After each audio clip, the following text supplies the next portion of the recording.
You are listening to John Henry Drums.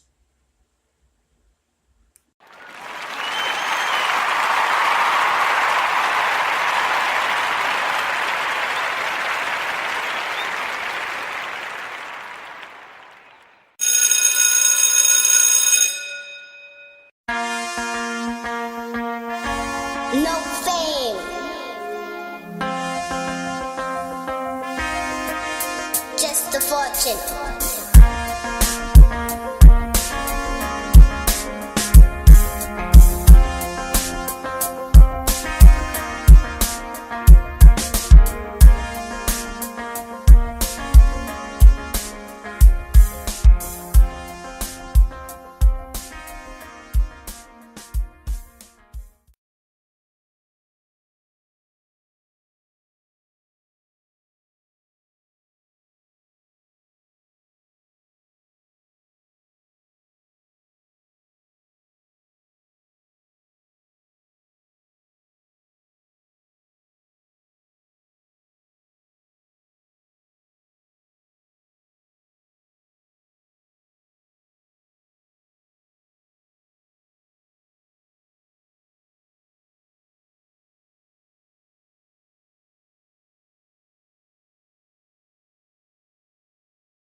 It's a discussion that happens a lot. Yeah. Whenever we see all this happening on the news, we say to ourselves, damn, why don't the world respect black people in America? I want to hear your answer from your perspective, brother. Now, let's go to third grade.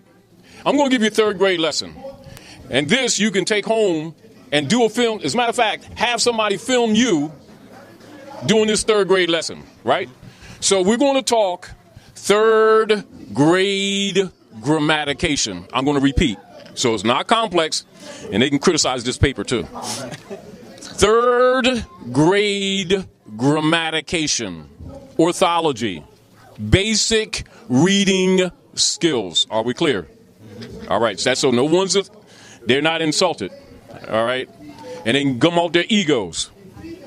In language across the world, the fundamental seed or egg to language across the planet is the etymon.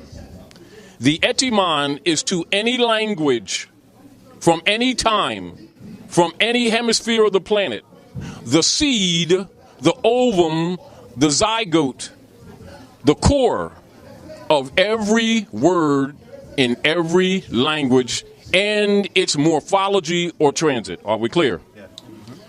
Now, the entire contemporary world's politics is based and is founded upon the Spanish Inquisition. The Spanish Inquisition is the inquisition by the popes of Rome, or the bishopric, against the Moors and Yahudi, both of which are these Asiatics who now think that human beings are crayons. No, we're talking world politics. All of your secret societies, for those who rule, must take degrees on real world history. That's why they wear the Moorish fez in their rituals with jewels all over them, because the land is called the North Gate cosmologically. It is northwest of Mexum, northwest Africa, Al-Marak, Morocco, or the Maghrib. Morocco, the most extreme west, the great Masonic secret. That's why you have that pyramid on the note, but no one speaks under it. Because it belongs to these people who think human beings are crayons. So the rest of the civilized world are looking at the direct descendants of the founders of civilization that in 2015 still think that human beings are crayons, which makes them incompetent. Civilized human beings honor their mothers and fathers, their pedigree, their bloodline, for that is where your inheritance is recognized in trust law. All governments recognize your pedigree, not crayons. And what's happening with these people that keep telling you about Jesus, God, Allah, Moses, Muhammad, Yahweh? They're the only people of Asiatic African descent that continue to impose crayon identities on a civilized world, get rejected, and then accuse the civilized world of racism when race is the human species. And the human species is expanded into families called nations and nationalities. Go anywhere on the civilized planet called Earth, you will never see nation states having plaques in front of their representatives talking about Negro Dina, Colored Defia, Black Adonia. All civilized people know no such people exist, no such nation exists, no such history exists. Such persons have those tags from Dutch masters, which created those brand systems on Moors who were defeated and put under the Christian black codes as chattel property. That's how you can distinguish persons held in peonage from the civilized, which means you and I and we can get on a plane or on a train and go to any nation state on the planet. And you walk off that plane, and we all family. And we say, oh, brother, peace, brother, salam, whatever the greeting, shalom. You understand? Hotep. And as soon as if he says that he's black, automatically the codes apply to him. His brother says he's Nigerian, all international law applies to him. This brother says he Kupta, what you call Egypt, civilized law applies to him. He will get mistreated.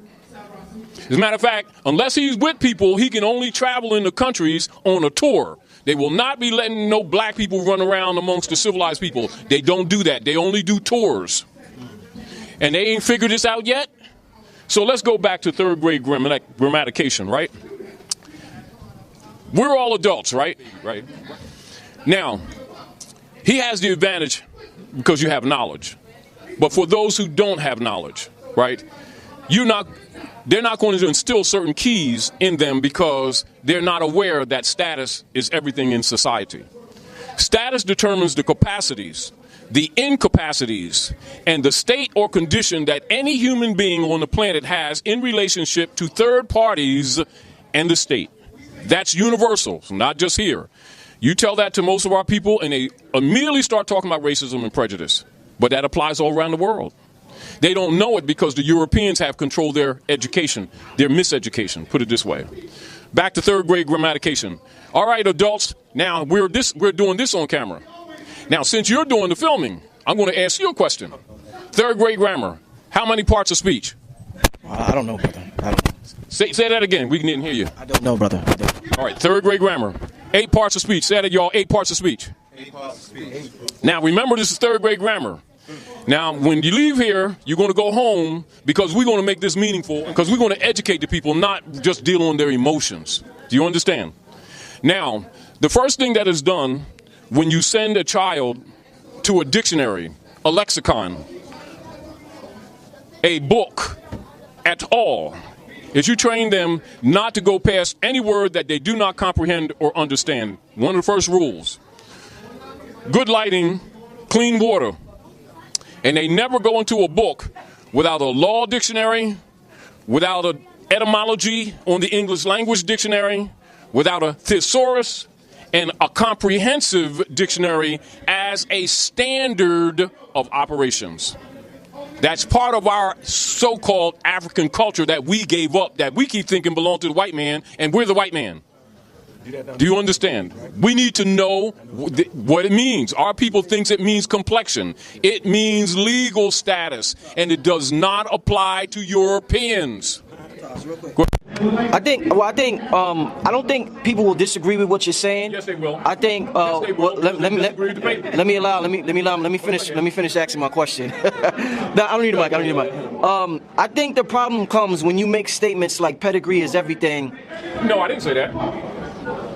You didn't say that just now. No, I said status is everything. All right, status is everything. It's on. I think you said, but I'm gonna go with what you said. Status.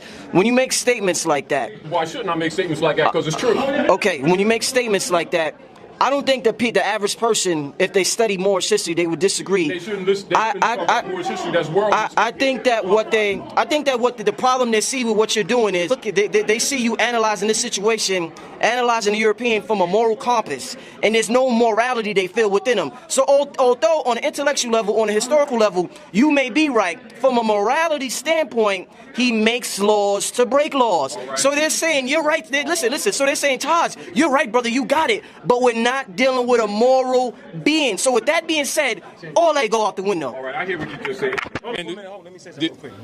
The morality piece, right, is that it depending on what you feel about morality. So morality for us, hold on. Morality for them is two separate things. Exactly. They do the trickology. I mean, they write up the paperwork, they get you in a contract, and they break it. That's all. So I give it. So in the perfect world, what you're saying, right? I get that. I get the law, right? At the end of the day, though, if you don't got no firepower to back that paperwork, it ain't worth nothing. Now, no, you're not wrong. This is the point. All right, now. This is the point. First of all, I'm not measuring the European by moral standards. That question is flawed, and that's an assumption. But it's usually made by people that are jumping to conclusions without examining what's said. This is what you'll notice. When you find a lot of our people who really can't read, they also can't listen. Right? So they say, I'm measuring the European by moral compass. There's no point that I ever said that. At no point whatsoever. Not only that, if they understood about law that they keep criticizing, it is the Moors who gave that law to the Europeans. It's not the Europeans' law. That's their own stuff. That's another reason why the world don't respect them. Because they keep on acting like the 7 liberal arts that was taken to the Europeans that brought them out of darkness into light during the 13th to the 16th century called the Renaissance. They don't even know their own history. Meaning that this is what I'm saying. They're so busy trying to criticize people who are getting working that they're not even paying attention to the history. They're looking at facts as opinions simply because they're uneducated and won't deal with the facts, because 90% of them don't only deal with belief systems. They don't deal with facts, and they put their beliefs or their feelings. I don't feel as though 2 and 2 is 4 the way you said it. 2 and 2 is 4, and I'm not going to apologize for it. And I don't care what they think. You understand? Man, and the rest of the civilized world, that's why the civilized world don't like them black people. Because they keep on defending ignorance as fact just because they don't want to accept the facts because it doesn't fit their beliefs. The civilized world has no time for such savage, dead, civiliter mortuus people who dishonor their own mothers and fathers. That's not a moral argument. That's an argument of fact. That's a statement of fact. Now, if anyone has any criticism about the status, all they need to do, like other civilized people, is read a book and go look in a law book and see what status says. Not just for me, that's around the world. And let them criticize with the facts, not with Taji guy, because I'm only talking the facts. And status is everything. Status determines the capacities, the incapacities to any living being in relationship to third parties and the state. And supremely, it determines the rights, the duties, etc. of that person's in relationship to the rest of society. And above all, it determines the capacity that one has in relationship to their properties. Now, that's law, that's not opinion, that's fact. That ain't because Taji said it, it's because it's fact. And if someone criticizes, don't criticize me, because that same person who criticizes go to Africa, and that same status principle will apply to them. They go to Europe, that same status principle apply to them. They go on the street, that same status principle applies to them. One of the problems that we have is that we collectively as a people, particularly here in North America, have not been addressing that issue, not knowing that that's part of our major problem. Now, what they should do is examine it. Let's dialogue for a second. Pretty much everybody, we're all clear. We're all clear on all of this. We're definitely clear. Like, we've been in this school studying with you, and we're all clear on this. How do we take it to the next? How do we actually execute it to the next level? In the street, a lot is why do I need a nation? As in, not really understanding what a nation is besides customs, cultures, and tradition of religion or language, but the actual organization. I'd like for you to go into the importance of that. Yeah, well, I mean, to start off, we can look at the situation amongst our people and see the disparity.